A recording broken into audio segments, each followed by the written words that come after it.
been evacuating people. We have some video connection problem. Maybe you can try to switch your camera off and on, because we can hear you, but we don't see good. We don't have video connection. So, could please tell us something? You mentioned something about victims among innocent civilians. What's the current situation? You know, if one tries to calculate the number of victims, the number of losses among innocent civilians, it's just impossible to calculate, because we have terrible situations, very difficult situations. For example, in Popasna and Drubizhna, where there is combat action right in those cities, people are just burying their neighbors or acquaintances or relatives in their backyards. It's impossible to calculate. We have official statistics about 200 people who died, but the actual numbers are much higher. I can just name one example. One shelling of Lysychansk, in that one case, because of that shelling, almost 10 people died. They were just torn into fragments, and it took us 2 days to gather them, because the shelling continued there. In Hirske, in that community, the situation there is also terrible. All those towns and villages around the town of Hirske are shelled, have been shelled all the time, continuously for 2 months. There is no one day without shelling. A lot of people died, and their bodies are just in the streets. It's impossible to collect them. It's impossible to count them, unfortunately. Yes, indeed, this is a terrible situation. What about wounded people? Is it possible to provide them with medical care, or you organize evacuation for such people? We have 2 hospitals which work in Severodonetsk and in Lysychansk. They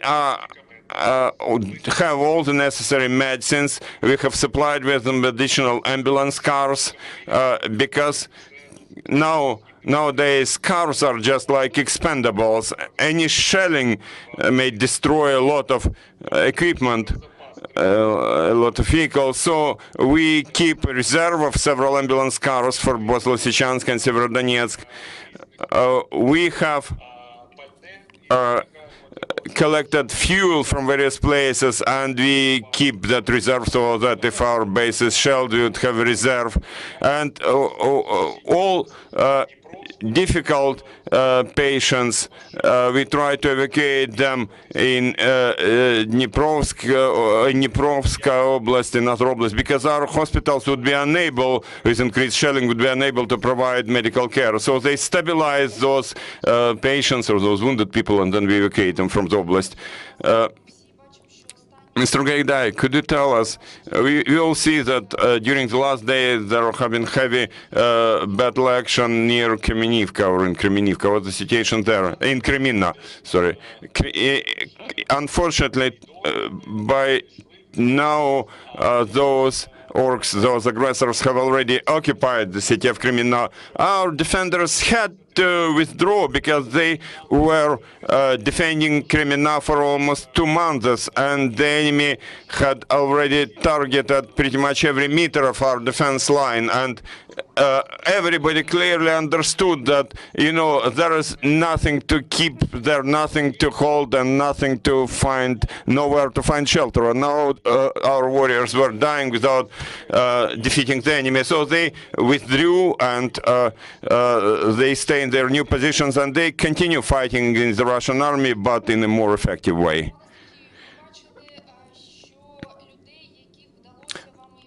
Mr. Gaidai, we saw that people whom you managed to evacuate from Luhansk Oblast have already been in Kiev Oblast in normal, good conditions. Is there any? Do you have any information about the numbers of people which have been evacuated and which have who have been evacuated, who have left the oblast, and where are they? Because as far as I understand, people managed to provide them in normal conditions, right? Well, in terms of numbers, in Luhansk Oblast, people who resided in territories controlled by Ukrainian government, where we had our defense line after the Russian invasion, it's about 350,000 people. Now we have about 70,000 people in the whole Luhansk Oblast. People either left in their own cars, on their own, or using assistance from volunteers, from churches. And we managed to evacuate about up to 40,000 people. All those people are not going nowhere. They go to Western Ukraine. They are all provided with accommodation, so they have a place to live.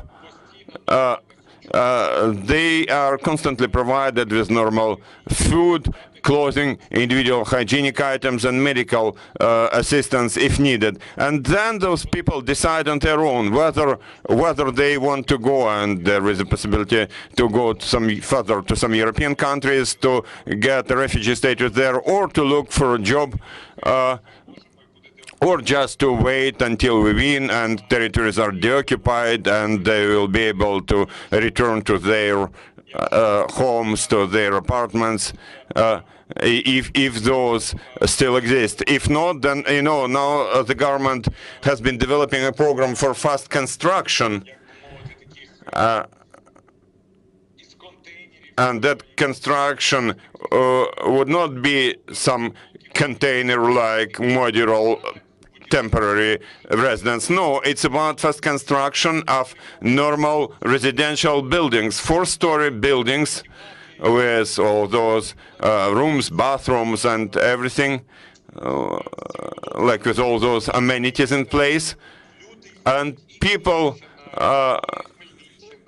can go to Kyiv Oblast, to Khmelnytsk, Ternopil, Transcarpathia, and Lviv Oblast. Many oblasts have been helping us and accepting our people. Now evacuation has slowed down in that there are people who almost do not want to leave. For some reason, they are sure that somehow it will not affect them. And we have evacuation, not deportation. You know, we don't get people out of our oblast forcefully, but evacuation takes place every day, and it doesn't matter, be it 1,000 people or 100 people, and maybe 20 or 30 people will still continue working until the very end. Mr. Haidai, according to your calculations, how many people remain in the oblast? Approximately 70,000. 70,000. If you calculate, if you count all those towns and villages, it's about 70,000 people. We also saw some information that most of towns and villages in Luhansk Oblast do not have electricity supply. Is this the case?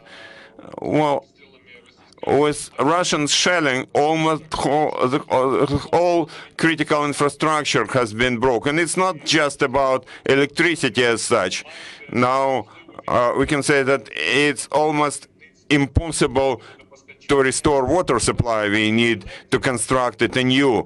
It's about water supply, about electricity, about natural gas supply. It's all the same. Everything has been completely broken. And our repair teams which go on site, sometimes they repair something and there is electricity supply for 1 hour, but then there is shelling in some different place and again it's broken. So this is a permanent, ongoing process. They're still moving around trying to restore it, but this is a huge problem. Mr. Haidai, thank you for joining us. Thank you for your work. Thank you for finding time to join us. Thank you. Stay strong, and we will get back to you, dear friends, at 2 p.m. Thank you, and stay with us.